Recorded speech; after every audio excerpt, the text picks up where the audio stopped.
Good evening, ladies and gentlemen. My name is Philippe Tortel. I'm the director of the Peter Wall Institute for Advanced Studies at the University of British Columbia. I'm delighted to welcome you all to the Fall 2018 Wall Exchange Lecture. Before we proceed, I would like to acknowledge that the land upon which we are gathered represents the traditional, ancestral, and unceded territories of the Coast Salish people, including the territories of the Musqueam, the Squamish, and the Tsleil-Waututh Nations. I would also like to acknowledge our media sponsors, the Georgia Strait and the Tyee, and of course to thank our wonderful band, the Straitjackets, Rod McDonald, Gerald Bowie, Andrew Stack, Johnny Seguin, and Peter Wall Distinguished Professor and multi-talented individual, Dr. Brett Finley.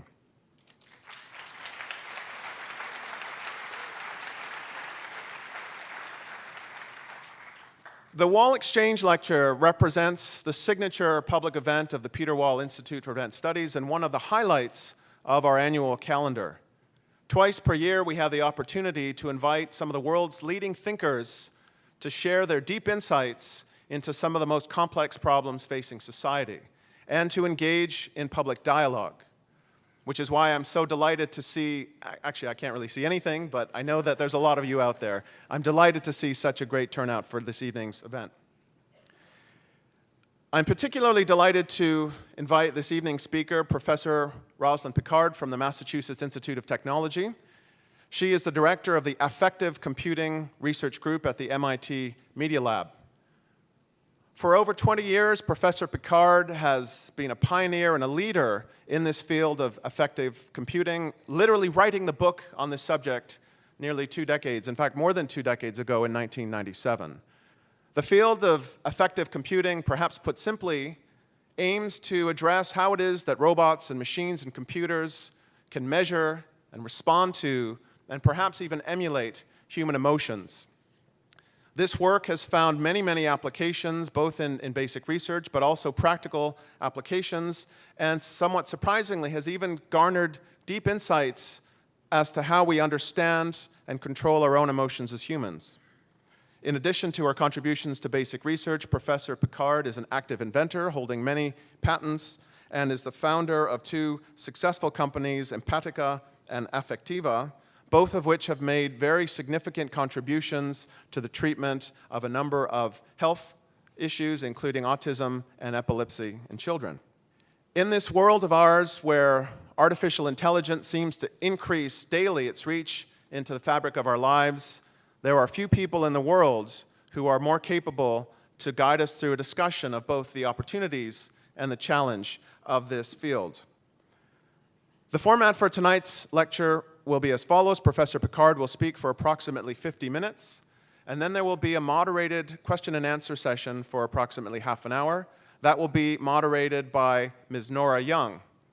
Ms. Young will be familiar to many of you as the creator and host of CBC program Spark. This is a program that many of you will know that examines how pervasive technology is influencing the way we work, the way that we live, and in fact, the very fabric of our societies. She was the inaugural host of CBC's Definitely Not the Opera, has been a guest host on the Sunday edition, the producer of a number of CBC documentaries, and recently the author of a book, The Virtual Self: How Our Digital Lives Are Altering the World Around Us. We're delighted that she has accepted our invitation to join us and participate in this evening's event.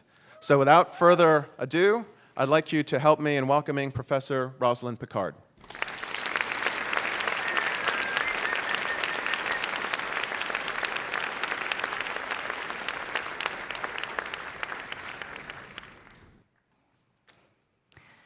Thank you so much. It's such a pleasure to be here in Vancouver with all of you. This is a picture taken by a robot looking out at people. And you can see it's trying to find our faces, our hands, and understand a little bit about what we do. And I'm going to take you on a bit of a journey today. First, I'm going to start with something a little dangerous, because I know it's dark and it's late. This slide really is supposed to be blank. I want you to imagine for a moment, not that you're here in this theater, but that you are wherever you go when you have a really important deadline and you're working super hard on something, and maybe you've gone to hide from everybody else, or maybe you've gone to your office, and you go to that place, and while you are in that place working really hard, this character barges in, doesn't apologize for interrupting, and doesn't notice that you look a little bit annoyed. Then this individual offers you useless advice. You express a wee bit more annoyance, and he ignores it. He continues to be unhelpful, and at this point, perhaps you are very polite and subtle, but now you are clearly communicating your emotional state of annoyance. He ignores it, and in fact, this continues until you have to escort him out. You have to be very clear that he's unwanted. Now, fortunately, he leaves, but first he winks and does a happy little dance before he exits. Now, if you had your eyes closed, you can open them, and you can see who this well-known character was. Many of you may recognize this was actually a very smart AI. When Microsoft made this as their Office Assistant years ago, it actually had some of the most advanced machine learning in it and was quite good at knowing things like whether or not you're writing a letter. However, it was not good at noticing you're annoyed. In fact, it had no ability to recognize your emotion. Now, somebody may be annoyed and it may be appropriate to ignore it, but when it escalates, right, that's not appropriate to keep ignoring it. So then you need to respond appropriately to it, and this did not happen. And in fact, this happy little dance winky stuff may have been really delightful. People may have actually really liked that when they were user testing it in a modern facility with air conditioning and being paid lots of money to see cool new technology, and they're in a good mood. That kind of matches the mood. But in the context that we just described, this would be pretty stupid. So this entity that had great AI and machine learning in it did not have emotional intelligence. Now, emotional intelligence is a set of skills that people can learn, and it can supposedly improve our performance and job satisfaction and marriages and all kinds of great things. These are awesome skills to have. When I wrote the book Affective Computing, I talked about how we might give these skills to computers. And while the top three are really about handling human emotions, the bottom two went a little further and said, what if a computer actually had mechanisms of emotion? How might it utilize those in service of goals that it set out to achieve? For a person who wants to use their emotions to achieve something better, it might be, for example, if you have a creative problem to solve. It's been shown that putting yourself in a slightly more positive mood makes you more likely to think out of the box and come up with solutions for that creative problem. So that would be a way you might utilize emotions, putting yourself in a positive mood in service of another goal to achieve a problem solve. Now, when people first started thinking about intelligent human-computer interaction and putting agents and characters in them, we saw a lot of things like this. And the common thinking, and it's still pretty pervasive, is that we want things to cheer us up. We want things to make us happy. So you see a lot of things kind of smiling at you. And again, we might like that when you greet someone for the first time. People like when they go home and their dog looks happy to see them. And for years, the Macintosh would smile or display a little expression, smartly, actually, in many ways, when it booted successfully. However, if you look like this, then smiling is not smart. They need to stop smiling when you look like that. And this is not new wisdom. this is at least thousands of years old. I found this line in Proverbs, singing cheery songs to a person with a heavy heart. Might as well take away their coat in cold weather or pour vinegar in their wounds. Expressing an inappropriate emotion, especially joy at somebody else's misfortune, which the Germans even have a word for, Schadenfreude, this is not intelligent. I'm going to show you an another example. important skill for the robot to be able to learn from people is being able to recognize communicative intent. Very good, Kismet. And the way we've done that with Kismet right now is to have the robot recognize by tone of voice. Yes. Are you praising it? Are you scolding it? Where'd you put your body? No. No. You're not to do that. No.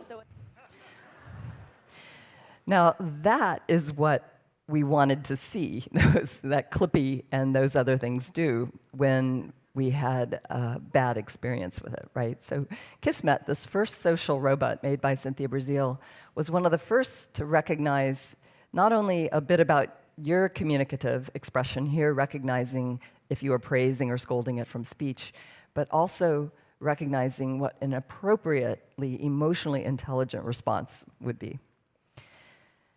So people have often said, oh, well, this should be easy, right? If you look happy, it should smile, share your joy. But if you don't, it should look more empathetic. Further, there's this naive notion that smiling always means happy. I even wrote the wrong thing in my book when I quoted the experts that had said that when you smile not just with your mouth, but with your eyes, that means you're truly happy. Don't believe what the theorists say, even if it's published hundreds of times. Get data. And when we got real data, we saw things like what I'll show you in the next two clips. The first clip is just going to show you the context of how we got this data.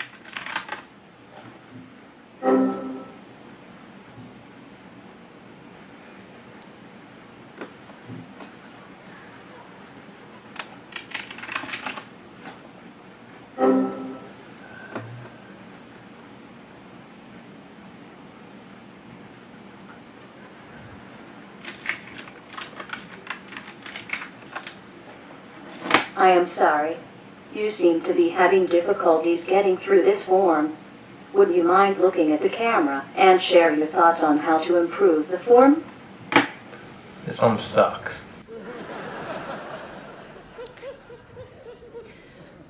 All right, this next guy is in exactly the same situation. Watch his smile, not just at his mouth, but at the corner of his eye. לא נכון.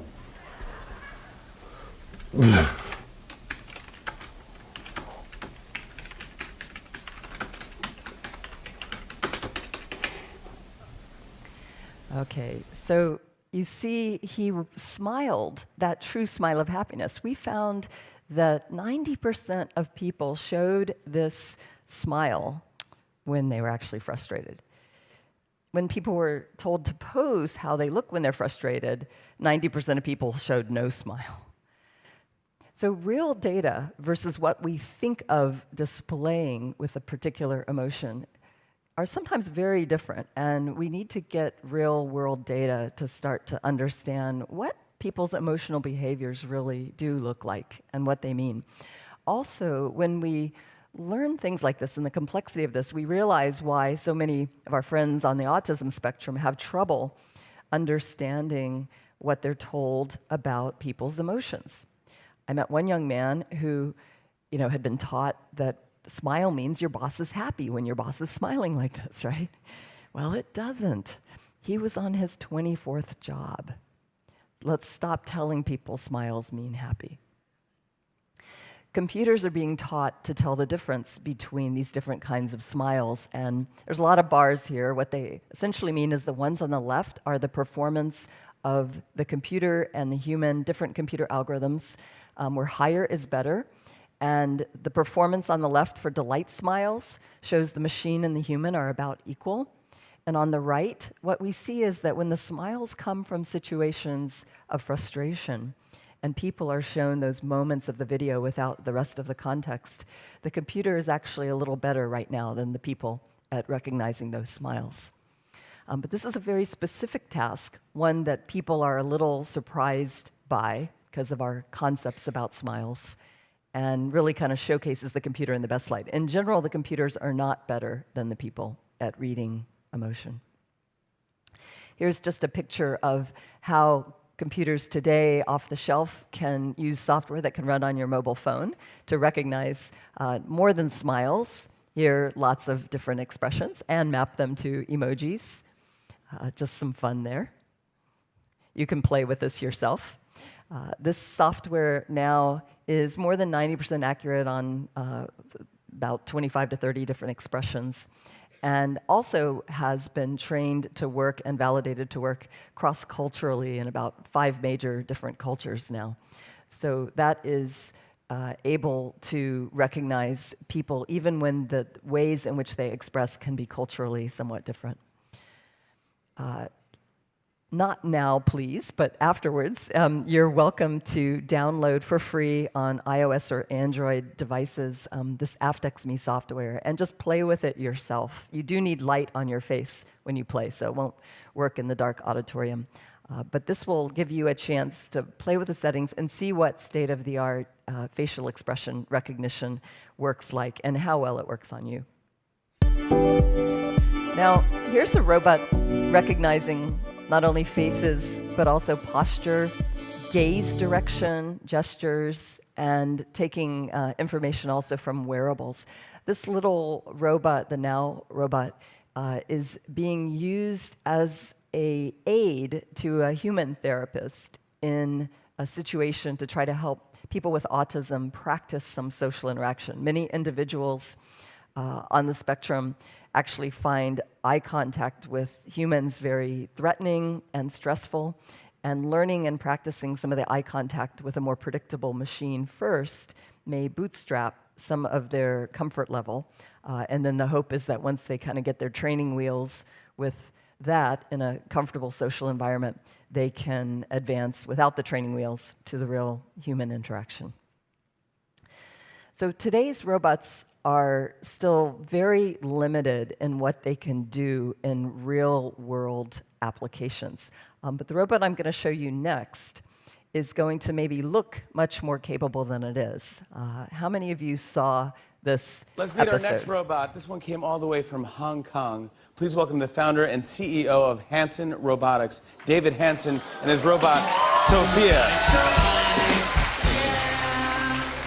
Oh my gosh, welcome. Thank you so much for coming on the show. Nice to meet you as well. David, you brought a friend with you here, and this is really kind of freaking me out. Yeah, this is Sophia. And Sophia is a social robot, and she has artificial intelligence software that we've developed at Hanson Robotics, which can process visual data. She can see people's faces.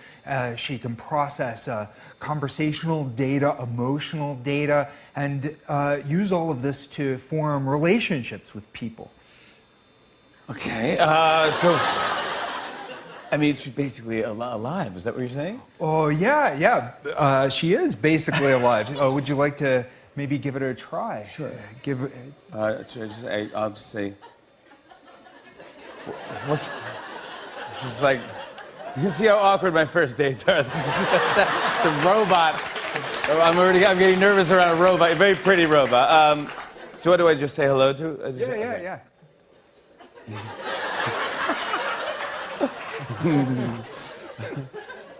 Hi, Sophia. Hello, Jimmy. My God. Do you know where you are? Of course.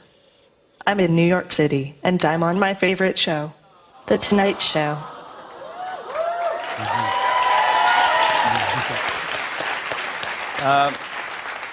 Sophia, can you tell me a joke? Sure. What cheese can never be yours? What cheese can never be mine? I don't know. Nacho cheese. yeah, that's good. Yeah, that's not. I like nacho cheese. nacho cheeses. Ew. Gosh, you did. Ew. I'm getting laughs. Yeah. Maybe I should host the show. Okay, all right. Stay in your lane, girl. Now. Jimmy, Uh-huh. would you like to play a game of rock, paper, scissors, robot style? Sure. Okay, let's get this game going. Show me your hand to start. Rock, paper, scissors, shoot. I won. This is a good beginning of my plan to dominate the human race.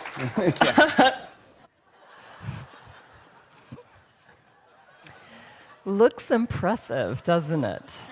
All right, you can find more of this online. You are incredible. It's so nice to meet you, Sophia. Thank you. When Friend me on Facebook. he said she's basically alive, when you hear the word basically, it really means not. The robot's not alive. None of our machines are alive. I was impressed with how natural they made a lot of this look, and I mailed David afterwards, the maker of Sophia, and said, "Hey, congrats. It looked pretty smooth. How much of that was scripted and rehearsed?" And he said, 100%. What we're really seeing here is like when you go to Epcot Center and the wax president, and it's scripted and it can present. It's a little better than that because it's actually running some pieces of this. Like it really can play rock, paper, scissors. But it still should be thought of really as a collection of scripts of very specific, discrete tasks that would not have looked so good had they not done all of that. And despite claims that make Sophia look like it's conscious or that it has feelings, it does not have feelings. It does have the ability to, more than what Kismet did with exaggerated ears and eyes and hunch, it does have this realistic-looking face and the ability to make facial expressions, which pushes our buttons, right? When something expresses emotion like that, we react so quickly with our own emotions that we don't even stop and think that it's artificial.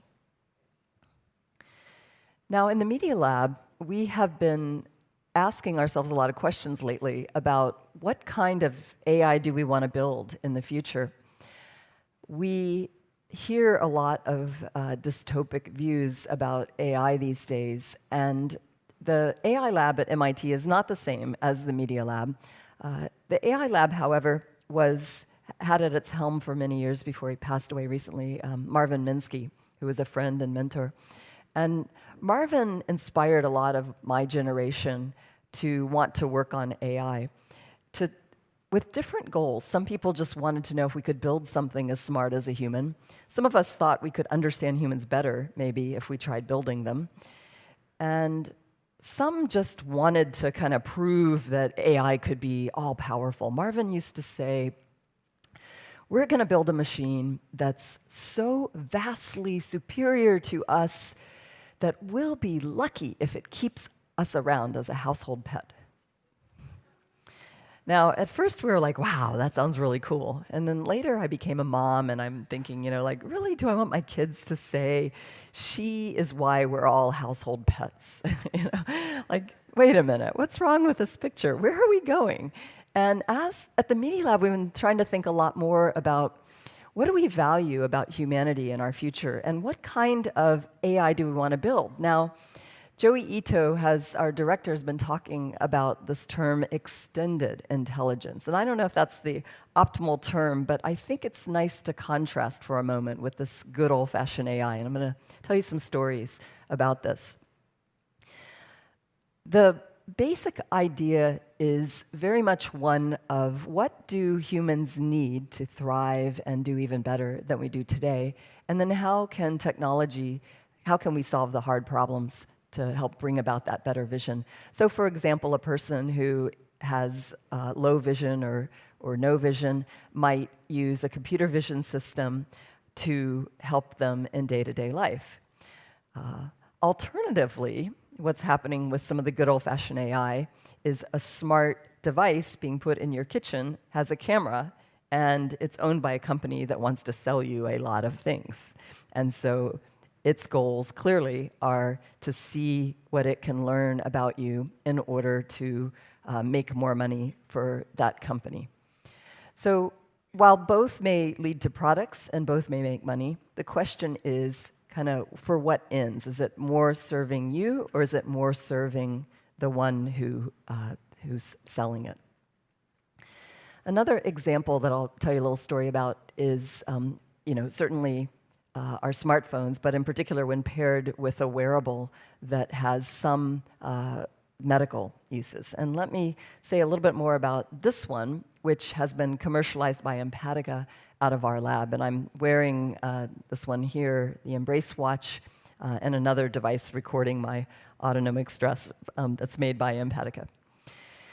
This device got started when we were working with kids with autism and originally building video systems that were wearable to, not to enable them to see, because their eyes worked, but to enable them to interpret in real time what was on the face of the person across from them.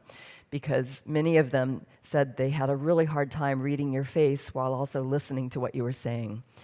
Many people process information in vastly more detail, and they can be overwhelmed by all the visual and the auditory bits flying at them at the same time.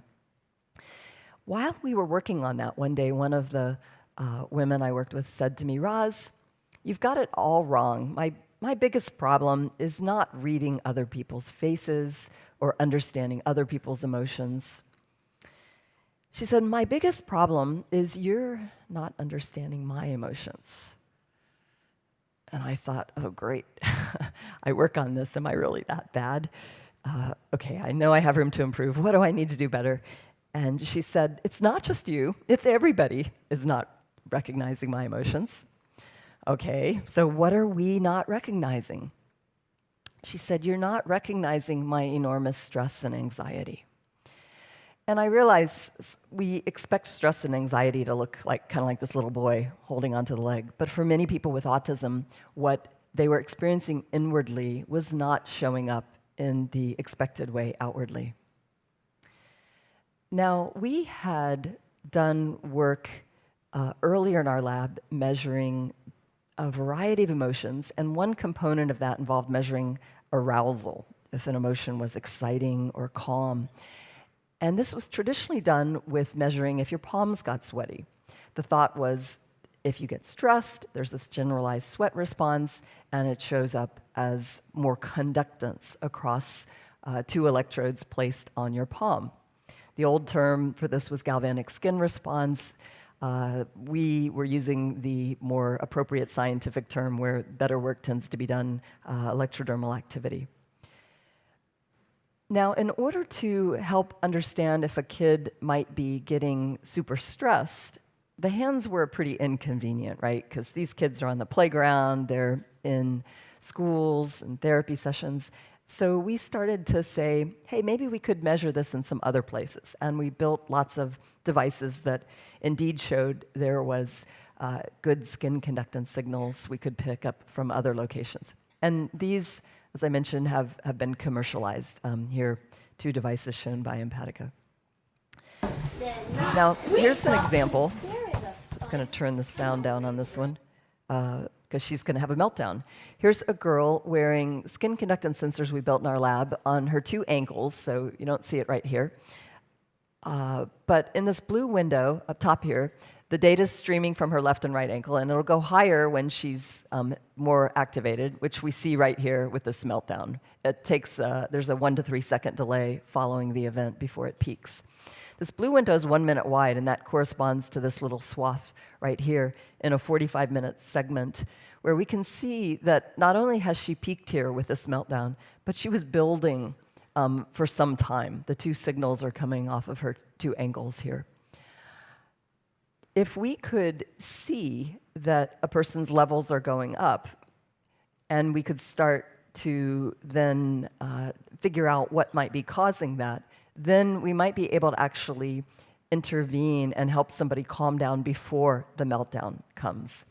So that was the idea there as we built these. And here you'll see as she does different activities, like she lays in the ball pit, that becomes very calming for her. And now her levels start to go down. So we decided to build these devices that could leave the lab and start to collect this information so we could start to understand how accurate it was, what we could do with it, and learn more about it, because traditionally it was only measured by wired devices. Here is the first time I got to see this data 24 hours a day across left to right and 7 days top to bottom. And what we see here is that it goes higher when the person not only experiences this stress, but also it can go up with cognitive load, engagement, you're excited mentally about something. There are multiple things that map to it. And as we looked to see what mapped to it, we saw some things here that we were not surprised by, like here an MIT student lab activity, an exam, studying. These were big peaks, TV, really low, huge lab, MIT problem sets, homework, great cognitive engagement, and then a bit to the embarrassment of we MIT professors over here on the right, classroom activity every day. We learned from measuring the class and the audience, laughter makes your electrodermal activity go up. Interaction, when we get to the Q&A, that makes it go up. Live demonstrations make it go up. And just PowerPoint, I'm sorry, decaying exponential.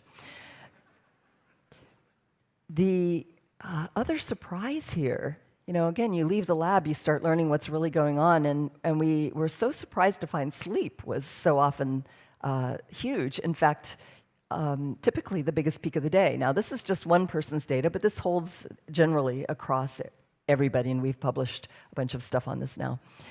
This is still a bit of a mystery, but we think right now that these peaks, when you zoom in on them, they actually do not occur during REM. They occur during non-REM, the latter part of non-REM, although I'm told you can dream across all stages. And they may be possibly related to memory consolidation. So we're interested in some more follow-up studies on these. Now, once you build a sensor that can collect data in a wearable form, then people come and knock on your door and ask to borrow it. And this sweatband is what the sensor looked like at that time.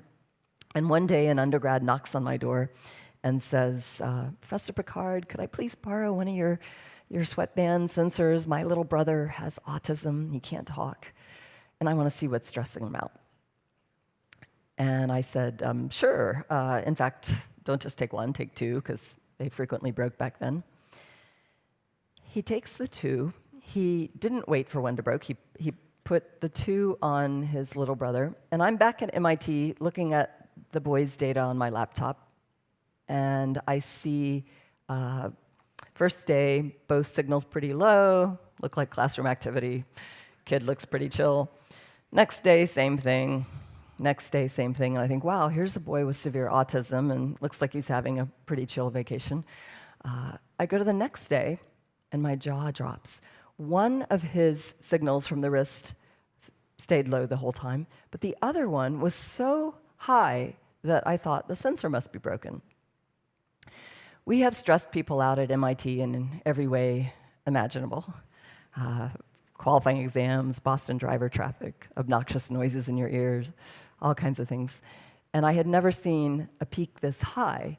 And furthermore, it was on only one side of the body. How on earth could you be stressed on only one side of your body? So I figured maybe both sensors were broken, and I'll spare you my debugging. I'm an electrical engineer, but I couldn't figure it out. And so I screwed up my courage, and I called the student at home on vacation. Hi, how was your Christmas? How's your little brother? Do you have any idea what happened to him? And I gave the date and time in this funny data. And he said, I don't know, I'll check the diary. Diary? MIT student keeps a diary? And I'm waiting, and he comes back, and he has the exact date and time written down. He says, that was right before he had a grand mal seizure. Now, I didn't know hardly anything about seizures. I started doing some more research. I learned another student's dad was chief of neurosurgery at Children's Hospital Boston. So I screwed up my courage and called Dr. Joe Madsen. Hi, my name is Rosalind Picard. Do you know if it's possible that a person could have a huge sympathetic nervous system? I wanted to sound medical. It's the part of the autonomic nervous system that causes the skin conductance to increase. Sympathetic nervous system surge 20 minutes before a seizure, because that's what was in the boy's diary. He said, probably not. But it's interesting. He says, we've had people whose hair stands on end on one arm 20 minutes before a seizure. I'm like, on one arm? And he said, yes. And we proceeded to, I shared all the data with him. Next thing you know, he's very interested. We get ethics board approval to get a bunch more devices safety certified, and he's got 90 children coming in for a study where around the clock they're going to be observed with EEG for their brain waves, video, ECG for their cardiac function, and now EDA, electrodermal activity, to see if this response is happening with these seizures. And indeed, we found in 100% of that first cohort of children that every single seizure had a more than 2 standard deviations above the pre-seizure period skin conductance response on the wrist. Here's 3 seizures for one boy, 24 hours of data left to right. And usually the biggest peak of the day is the sleep, and you see the sleep is dwarfed by these seizures. The seizures are like redwood trees popping out of the forest. Most of the data we look at related to emotion is down here in the ground cover. The seizures themselves are only a couple minutes wide. They are about the duration of the thickness of those red lines. You can see them showing up with the wrist acceleration at the bottom, these convulsions. And when you combine those 2 pieces of information with AI machine learning, work first done by Ming Zerpo at the Media Lab and now improved upon by Empatica, this leads to a more sensitive and specific seizure detector that can operate from the wrist.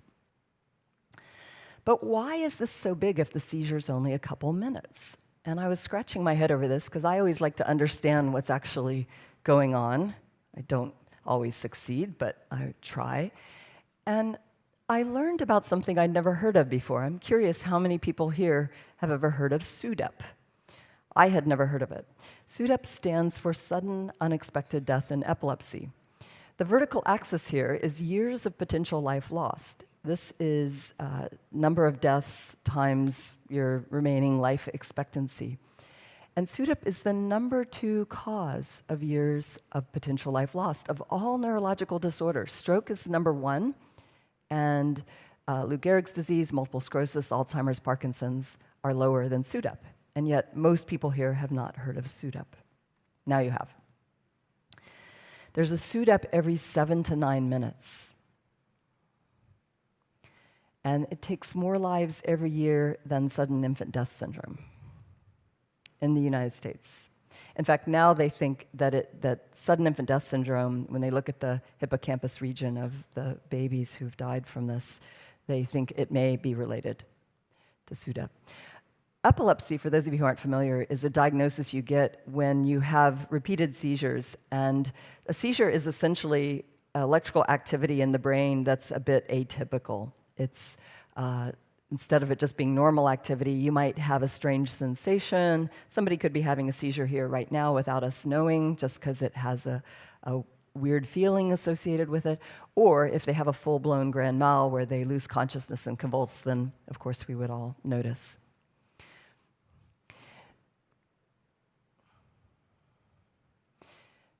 When people have a seizure, usually the brain activity goes kind of crazy, like you see here, measured top to bottom from different electrodes, left to right over time. And you see this seizure is all this unusual activity here, and then it stops. And we would like to see normal brain activity here, but we don't. We see suppression. The suppression follows a number of these grand mal seizures. It's not that common, but when it happens, people have been trying to figure out what's going on. And one of the things that was noticed is when people died of SUDEP, which you get which it's called when you have epilepsy, you're found dead, and they can't explain it based on an autopsy and any other causes. It's not drowning, it's not an accident, it's not your heart stopping from heart disease. It's unexplained. And when people happened to be wearing an EEG with this, they had this flattening, which is really curious. Even more curious, we found that the flattening and the duration of it, which is shown in this vertical axis here, so here these points have more flattening after the brain, after the seizure appears to have ended, these have less flattening. And the more the flattening, also the bigger the skin conductance response on the wrist. Now think about how weird this is. Brainwave detector says brain looks like it's shut down. Skin conductance detector on the wrist says it's getting bigger and bigger. What's going on? By the way, this has been replicated and is published in top medical journal, Neurology. So what we have learned is that this is kind of inadvertently a correlate of a biomarker for SUDEP. This PGES brainwave suppression was observed in 100% of SUDEPs. So why are we seeing this on the wrist, and what can we do about this? Well, we learned a little bit more about this, and we learned that SUDEP has two main things you can do to reduce the risk of it. And this is important for everybody here. I hope to walk away knowing this, because epilepsy affects 1 in 26 people in America, and most people don't talk about it, but there's something you can do about this. One is if you take your medications, it should reduce your risk. The other is if somebody is there at the moment that the person has the seizure, SUDEP is a lot less likely. Now, it's still a bit of a mystery why this is, but the understanding now is that the first thing the person does when they get there is stimulation. So, if somebody could be there, then this huge number of SUDEPs might shrink dramatically. It's believed that a lot of this is preventable. So when we learned that, and that we, we started here trying to measure stress in kids with autism. We're building devices that could leave the lab and go out in their active lifestyles on ankles and wrists. When this got borrowed and we accidentally found that it went so high during a seizure, we started doing other versions that could work in epilepsy monitoring units. And now this has been commercialized. And here's the Embrace device by Empatica. And this device now is able to take all of that AI and machine learning. It's optimized to run in real time on board in here, detect seizures, the generalized tonic-clonic, the most dangerous ones, using the combination of the skin conductance and the movement. We are not claiming forecasting right now, but detection. Usually the response is actually at the time of the electrical activity starting. And it's able to go through your phone and alert caregivers to come, hopefully just in time, or in minutes following the seizure, to stimulate you, check on you, and make sure that you're okay, and hopefully reduce the frequency of SUDEP. That has just received FDA approval. Now, I am getting emails that make my skin conductance go up. Here's one from actually one of the first moms who was using Embrace on her daughter. She had her phone on the counter next to where she took a shower. The phone went off saying her daughter might need her help. She goes running out of the shower, finds her daughter face down in bed, blue, not breathing, flips her daughter over, stimulates her. Daughter takes a breath, and another breath, recovers her color, and was fine. And I was so happy to hear she was okay.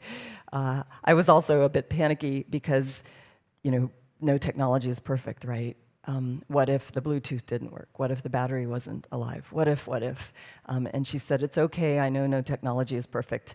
But this is a case where an AI plus a person can do better than what we have without the AI.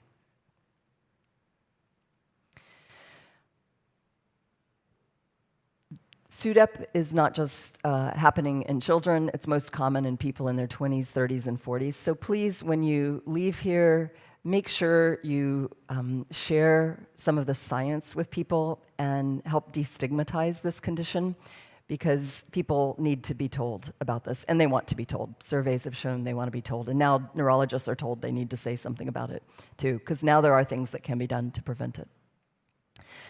So there is still no closed full-loop AI solution. You still need a human in the loop. There are brain implants and all kinds of things, but none of these yet can prevent SUDEP. We need humans and AI working together.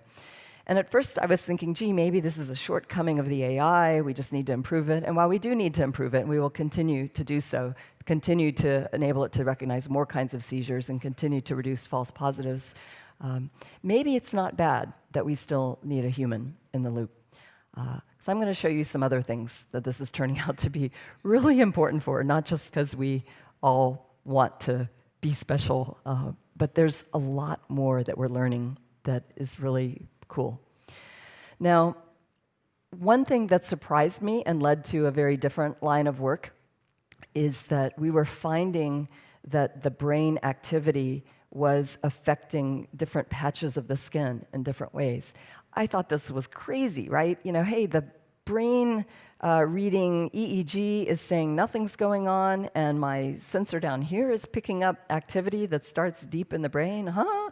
Like, what's going on? And this doctor says to me, oh, Roz, it's easy. Like, easy? How is this easy? She said, it's medicine 101. Well, I've never had medicine 101. I'm an engineer.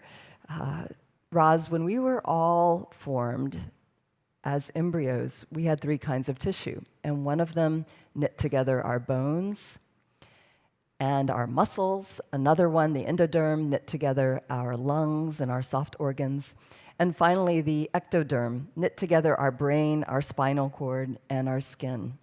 So it's no surprise that when you read brain waves on the surface near the cortex and you get nothing, that another patch of skin somewhere else could be picking up changes caused by another region deep in the brain. So I'm glad to hear that was so simple. However, what this then suggested was that maybe there was something else we could be doing with information from the skin that I hadn't been thinking was even possible.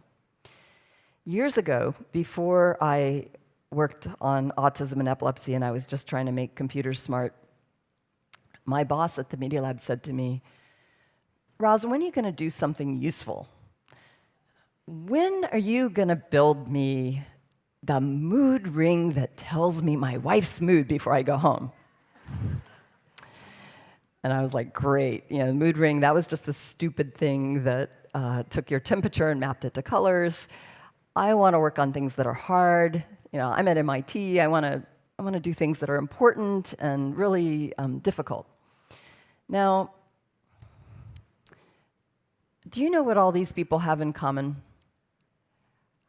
Lady Gaga, Beyonce, Terry Bradshaw, Michael Phelps, Brooke Shields, J.K. Rowling, Bruce Springsteen, the rock star, the Hulk, the Rock. What do all these guys and gals have in common except that they rock? Well, they all talked about suffering from depression. Depression is already the leading cause of disability worldwide, and it's on track to be #1, more than cancer, war, accidents, and stroke, as #1 global disease burden by the year 2030. I don't know about you, I sort of wish that wouldn't happen. And so we have been thinking about it in different ways. And one of the ways we've been thinking about it is if we could measure something related to your well-being and know that you're really doing great, you know, you just got into UBC or the Wall Institute, it's awesome, it's a great place to be, here's time, it's a great fit, you're doing even better. And over time, everybody hits major stressors, everybody takes a bit of a dive, but some people bounce back and others keep going. In fact, way too many people in our society keep going down.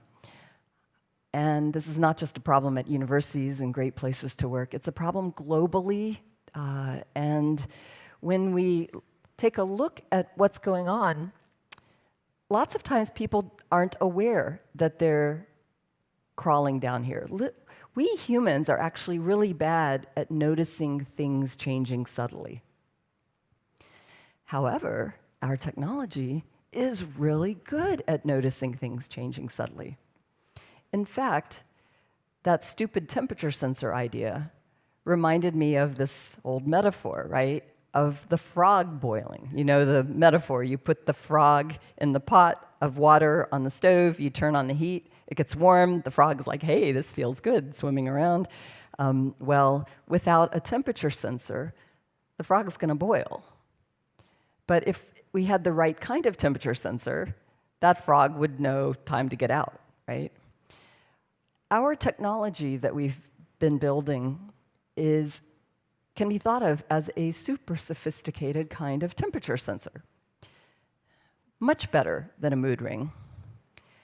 We have been taking smartphone data, wearable sensor data, here giving us the numbers going from top to bottom here, and using machine learning, learning how to predict depression scores given by Mass General Hospital psychiatrists. And already this is 0.834 correlated with them. Now, the data here does include one depression score given by the human. So again, this is a human plus AI system that then working together can go off and help a person with their technology to keep an eye on their changes. Am I getting better? Am I getting worse? We're also trying to figure out if we can help you personally get the equivalent of the weather forecast that has to do with your mood, your stress, and your health. Am I doing things that are making it more likely that I'll be sick tomorrow, or more stressed tomorrow, or less stressed? Better mood, worse mood. And right now, our data is all from New England college students, so it's a bit limited. But with hundreds of New England college students, and setting up the initial problem in kind of an oversimplified way, 50-50, high stress, low stress, happy, sad, healthy, sick, where about 50.7 would be random, we're already at 78 to 87% accuracy. Now that's forecasting how you're likely to feel and how healthy you're likely to be tomorrow night. This is using advanced AI deep learning techniques that are multitasking here across these different predictions. We're also, I know this is small, but the two main things you need to see in this graph are that things over here are contributing to a person being calm tomorrow. Things over here are contributing to them being stressed tomorrow. And among all these too small font for you to read things here, the most important ones that are contributing the most are positive social interaction and negative social interaction, with one other worse one here, which is sleep irregularity. Going to bed at different times, having sleep that's highly uncorrelated from day to day is consistently, for our college students, associated with higher stress and worse mental health. But the number one thing that pops out of things people can do behaviorally is human social interaction. Not something we nerdy engineers planted in here, I can assure you of that. But it was definitely a bit of a head scratcher to see, and actually makes a lot of sense now that we're starting to learn more about the importance of what we can give one another. Now, I mentioned this could be a weather forecast, like a personalized forecast. But imagine how you're going to feel if it tells you this, right? Okay, tomorrow night, higher stress, worse mood, getting sick. Great, I don't want this app, you know? I'm really unhappy with that one. So what do we want? What would actually be helpful here? We always need to be thinking like, wait a minute, where is this taking us? Well, what about if we could analyze your data, your behaviors, and help you, while totally respecting your privacy and only taking what you choose to share, it's very sensitive information, give you insights into what makes a difference for your mood, stress, and health tomorrow. And then when you get these things, of course, nothing's going to tell you what to do. You have a choice. And you can try to change up some things and maybe change the weather forecast for tomorrow, your mood forecast. So this is where we're going now with this AI technology. We want to honor and respect human health and well-being and try to figure out how we can help each of us have better experiences tomorrow, and then maybe prevent that 2030 forecast of depression. I just want to recap real quickly. I started with examples of why emotion recognition is hard with facial expressions. It's not as simple as, hey, smile means happy. We saw 90% of people, when frustrated, showed this quote-unquote true smile of happiness. We've also learned that the way people express emotion may not reveal what's going on inside, and this can be a real problem, especially for non-speaking people who may be very misunderstood. We, to our surprise, while trying to measure stress, found much bigger responses related to unusual brain activity, in particular in temporal lobe regions of the brain. We can have really huge skin conductance responses that are lateralized. And when we combine that with motion and AI and real-time sensing, we can send an alert, bring somebody there to help, hopefully, keep a SUDEP from happening. Partnering now with neurologists and stuff we'd been learning about the emotion centers deep in the brain, we're now realizing that not only can you have seizures in these emotion centers, but the emotions, the anxiety, the stress, the depression also may have more sensitive and specific readouts on the skin than what we evidently thought was possible in the beginning. Now we're trying to think about what are ways we could improve this horrible future forecast where so many people are at risk of serious depression.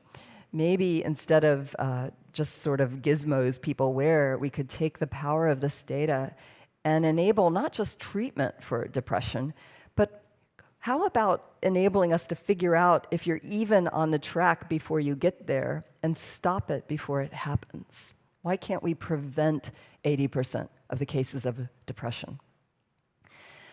We're already seeing that this data can start to correspond to the subtle changes that doctors can pick up when we work with the doctors to do these algorithms. And furthermore, it can start to give us the ability to forecast where we're going tomorrow. And some of our newest work is forecasting out further than that also. And then finally, we can start to learn, what makes a difference? How can I change that forecast? And here, isn't it fun? We're right back to one another, our fellow humans, our social interaction. People talk about a future of AI without humans, or a future of AI where maybe we're just household pets. I don't see that kind of future at all. I think it's time to rethink that future and work together, all of us, and try to figure out what kind of future we want to have. Because AIs aren't going to just evolve to play rock, paper, scissors and joke and take over the world. That's really just entertainment right now. We have an opportunity to put together the kind of brain power we have here and make AIs do things that truly make human lives better in the future. So I hope you'll join me in that adventure. And here's where you can get a little more information about some of the work you saw here. Thank you.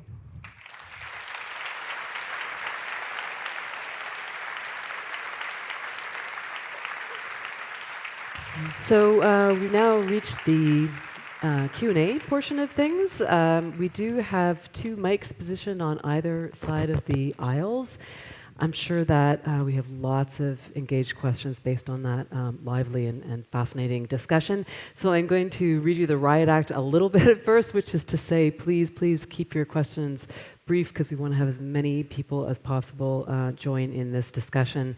And we're also taking questions over Twitter with the hashtag WallX, EX. But I get to ask the first question, I think.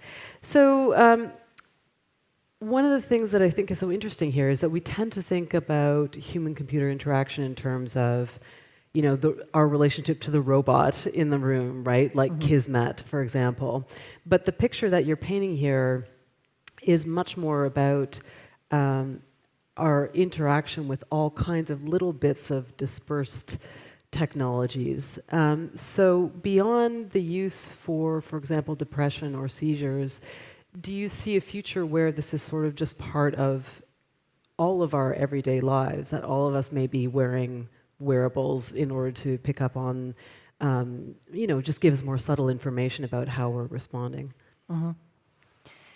Yeah, I think we have to stop and think about what the data can tell others about us. I'm like originally when people were just wearing Fitbits and activity bands, I think people thought it was pretty harmless for people to just kind of know, if you're moving or not. And then they started publishing people's sleep patterns and all this, and people thought, I didn't know it could get that.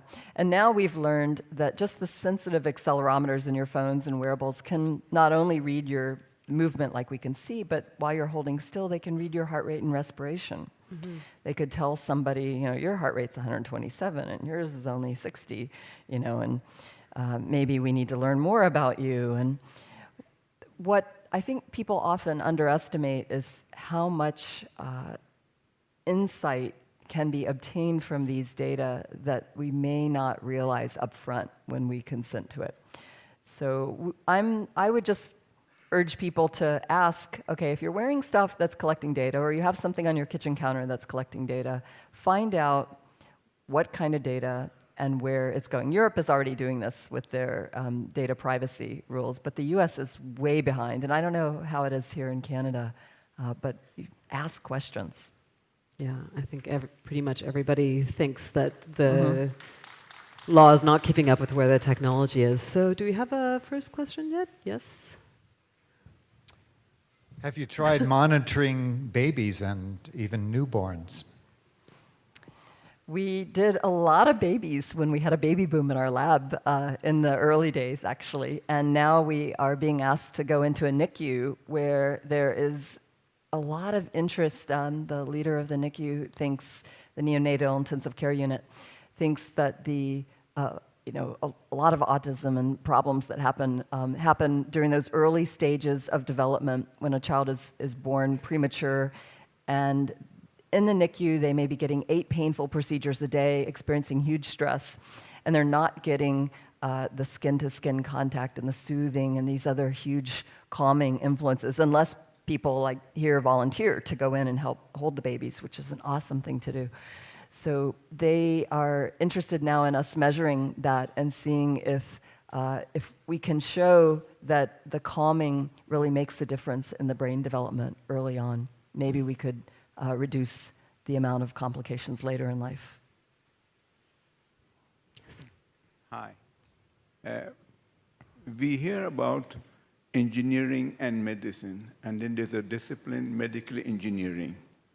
We hear about the mind, and all the mind scientists, they say we don't know enough about the mind, and we hear about computers. Is there a discipline combining these two together? I think it's important. If you talk about artificial intelligence, you should know enough about the mind to emulate the mind. Is there a discipline? A lot of people in AI think they are that. They're trying to build it. They're trying to build intelligence to understand the human mind, and cognitive science and artificial intelligence. And you'll find in AI labs a lot of people who think about thinking, who try to understand how the human brain works. And one of the approaches is if I can build it, I can understand it. Although we realize even that is limited, right? I may be able to build something that functions like something else. I love telling the story of the aliens who found instructions to build a radio. And they built the radio exactly to spec, and then they turned on the radio, and sure enough, the knob turned and music came out, just like the instructions said would happen. And so they said, oh, now that we've built it and we can operate it and it makes music, now we understand music, right? And where it comes from. So, of course we know that's funny and silly, but yet we do that sometimes with things we build, and we therefore think we've built this thing and the intelligence and it does just what the person is doing in this situation, so therefore we understand the person. No, that's non sequitur. So it is exactly at the heart of where people are trying to go with this. They're really trying to understand the human mind, which is still vastly mysterious to us. Hi. Thank you for the talk. I wanted to ask, so you talked about measuring depression. Could you go through which variables you were looking at to predict depression or bad mood? Yeah. By the way, there's publications with all 45 of them carefully specified at affect.media.mit.edu. The high-level version of them is things from your phone, such as when you're calling, who you're calling, texting, activity patterns, skin conductance, sleep patterns, GPS location changes, things and weather patterns in some of our algorithms also. Some people are very affected by the weather.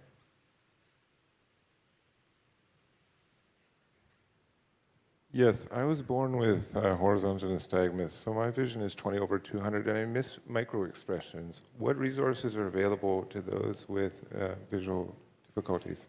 You would have a good excuse for missing the micro expressions. A lot of other people just miss them.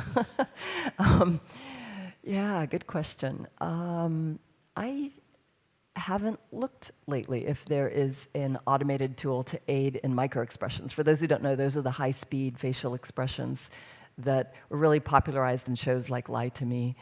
And they actually supposedly aren't reliable for telling if people are lying or not. But there are now tools like the Aftex software that can be put in wearables like Google Glass, and BrainPower has been providing that to people. And we had done some early versions that would whisper in your ear what the expressions were. But I haven't seen any with micro expressions, high-speed ones. You'd need a high-speed camera to wear.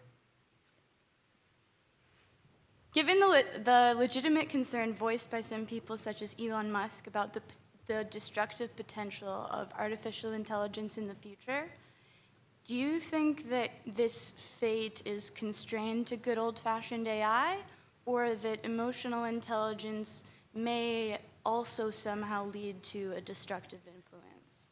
And if not, then how do you see emotional intelligence mediating our relationship between destructive artificial intelligence and our future?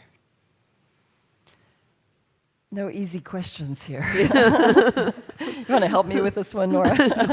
Oh, dear. This is what water's for. It's complicated. These are great questions.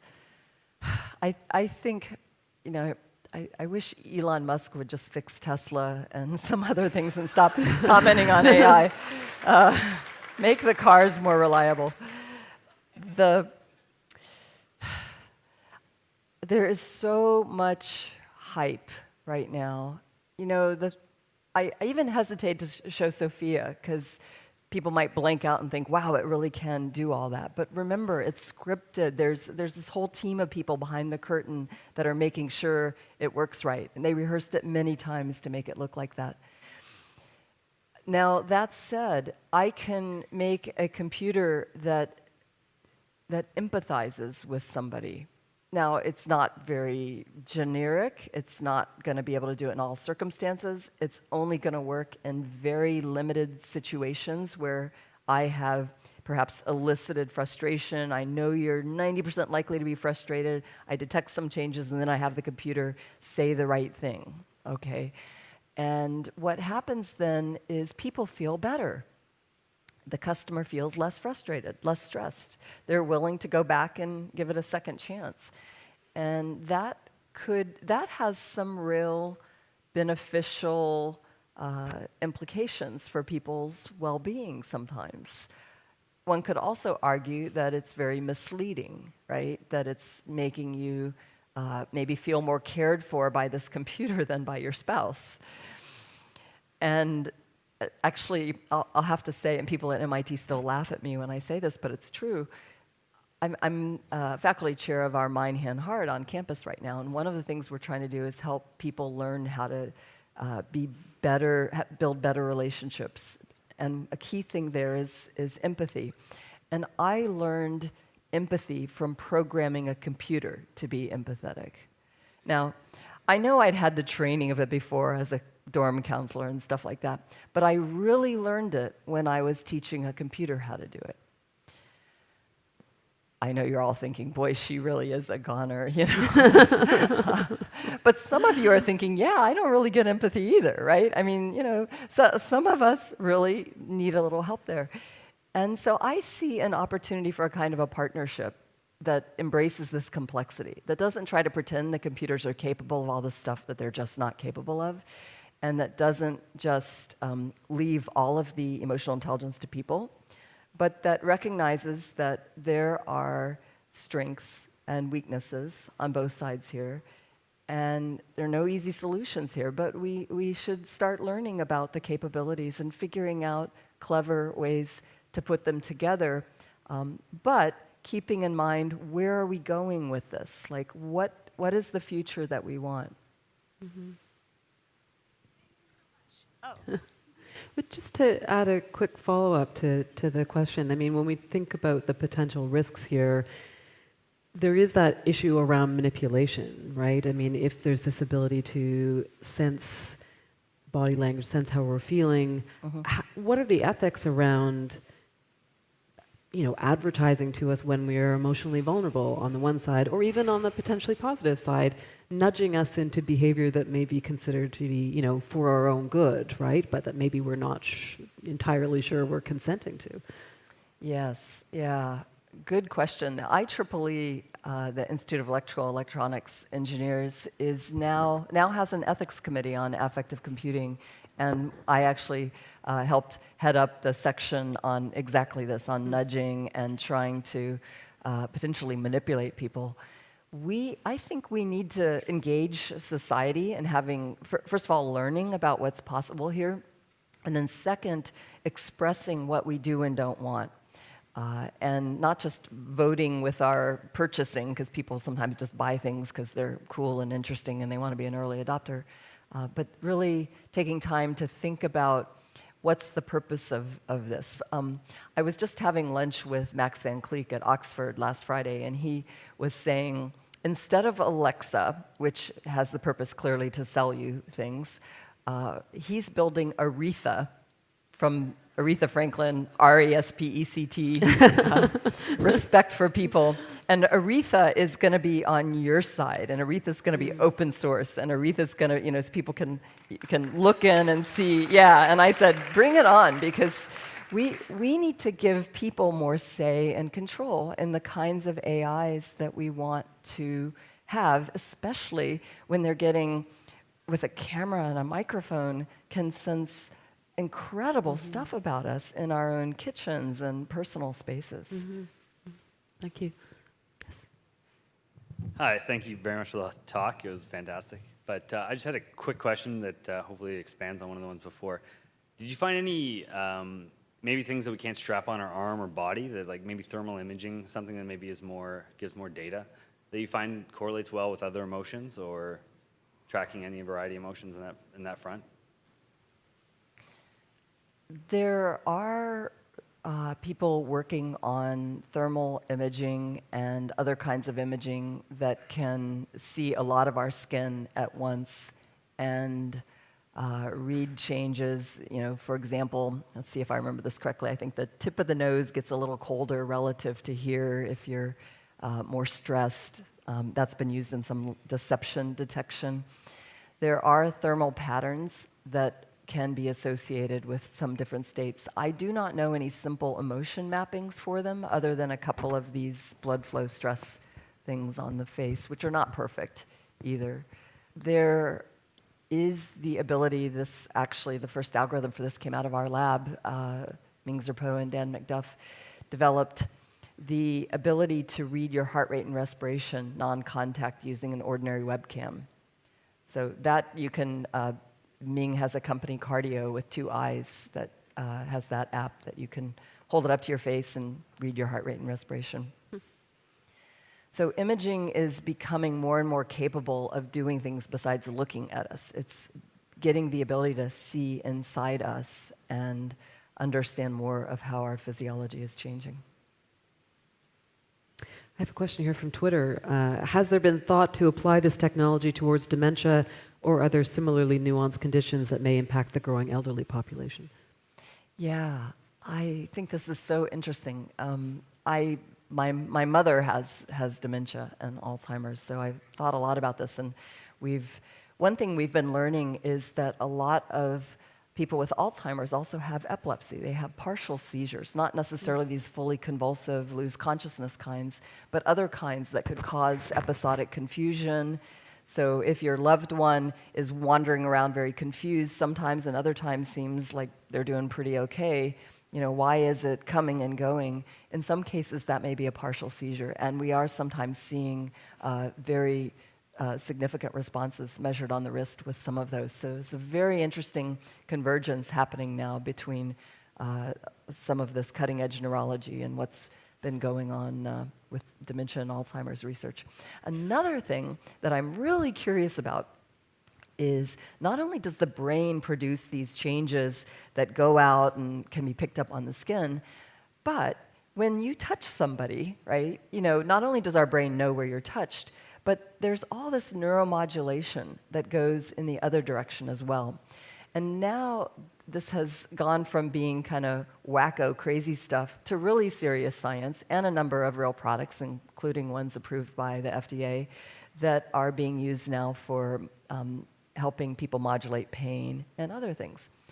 So here's the funny thing with dementia and my mom. My mom, after the Alzheimer's diagnosis, got remarried. Her new husband, who was my dad's old college roommate,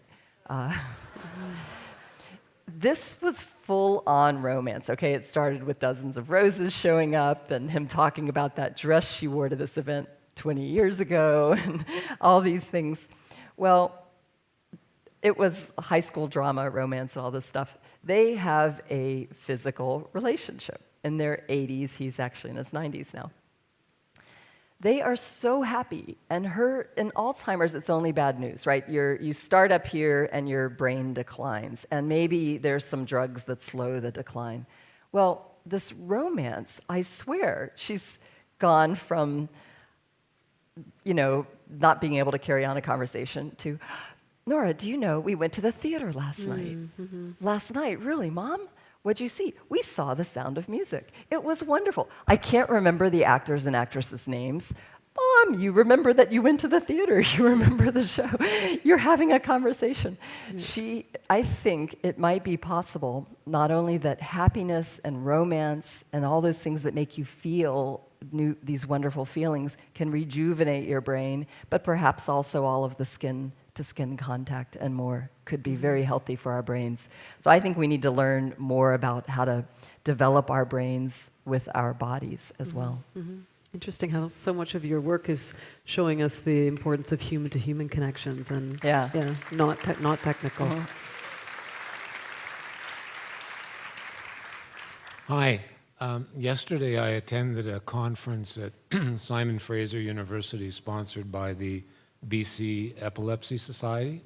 And part of the presentation focused on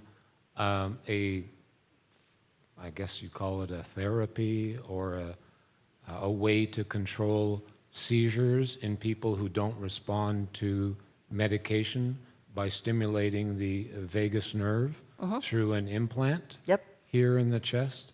Can you talk about that, how this may relate to what you're doing? And Yeah. There are a number of implants that have been approved by FDA that the vagus nerve stimulation is one that, so I didn't talk about the autonomic nervous system, but there's a sympathetic branch that is kind of like the fight or flight that innervates the skin. There's the parasympathetic branch, changes your heart rate variability, can slow your heart, increase your heart.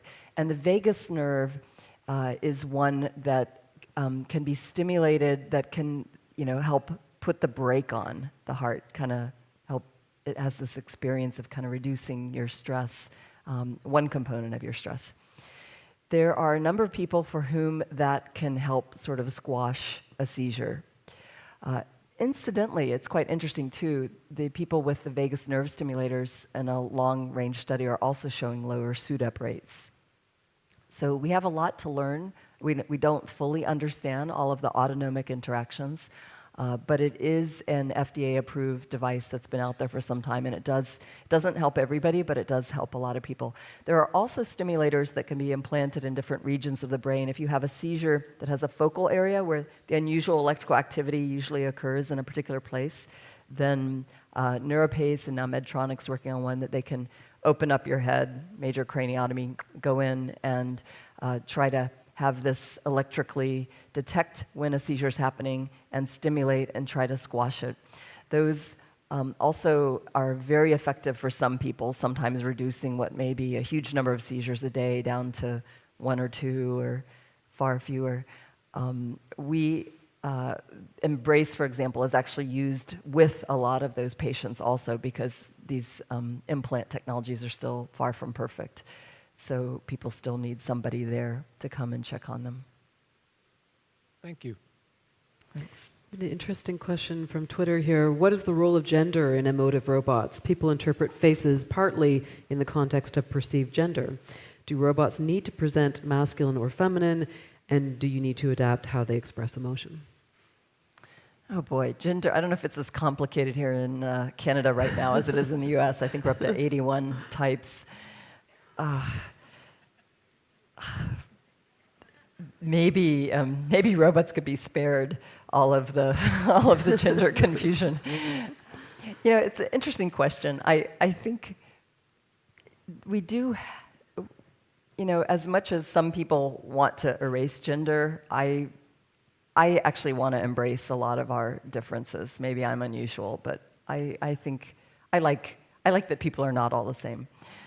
And maybe, you know, maybe, I mean, right now the robots are really just for entertainment, so definitely they're gonna have genders. But will they need that in the future? They certainly don't need it biologically like we do, right? Robots can't even make other robots. Remember, we make them.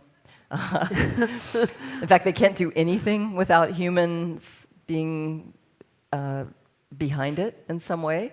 Maybe we're not being responsible in admitting that, but we ultimately are responsible for them. Yeah. Although there's a reason why they chose to make Alexa female, right? Because there's something about gendering it in a certain way that, yeah, anyway. That's just my thought about it. Hi, really great talk. I work in the area of brain health and circadian regulation, right? So circadian rhythms, the rhythms of our own body, right? It's so important to get them right for sleep, for even dementia and things like that. So some of the things that we advise elderly people who come in is, you know, you can strap on this good old actigraph watch, which is an accelerometer, but it also has a light sensor on it, right? Our bodies are extremely sensitive to the amount of light we receive, when we can tell it's day and when we can tell it's night. In some of the experiments that you said and talked about, you had this galvanic skin response over a 24-hour time period. Were any of those experiments done considering light as well? Yes. And can you also does the galvanic skin response sort of also tell you about like the circadian rhythm of the person?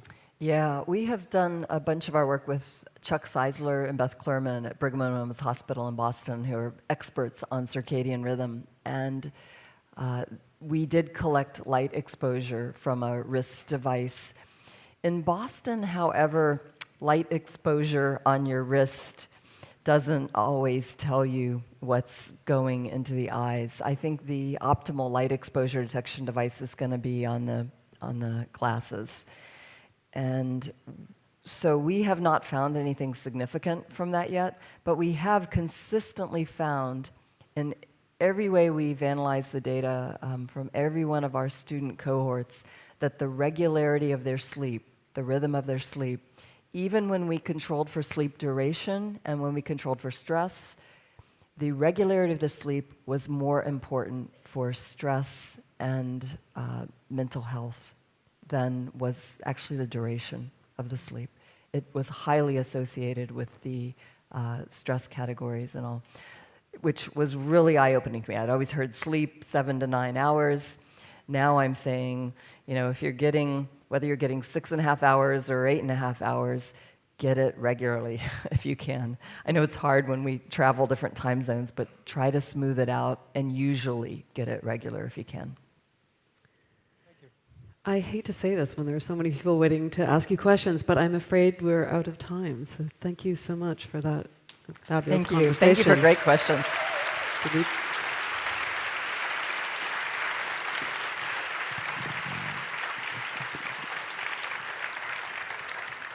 Thank you, Professor Picard. Thank you, Nora, for leading us through a very fascinating and stimulating evening.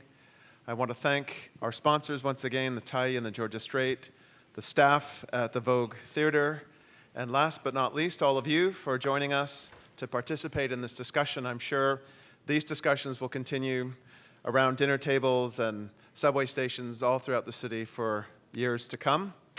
And I invite you to join us again in May 2019 for the Spring Wall Exchange Lecture, where we'll embark on a new series of conversations. Good night and safe travels home.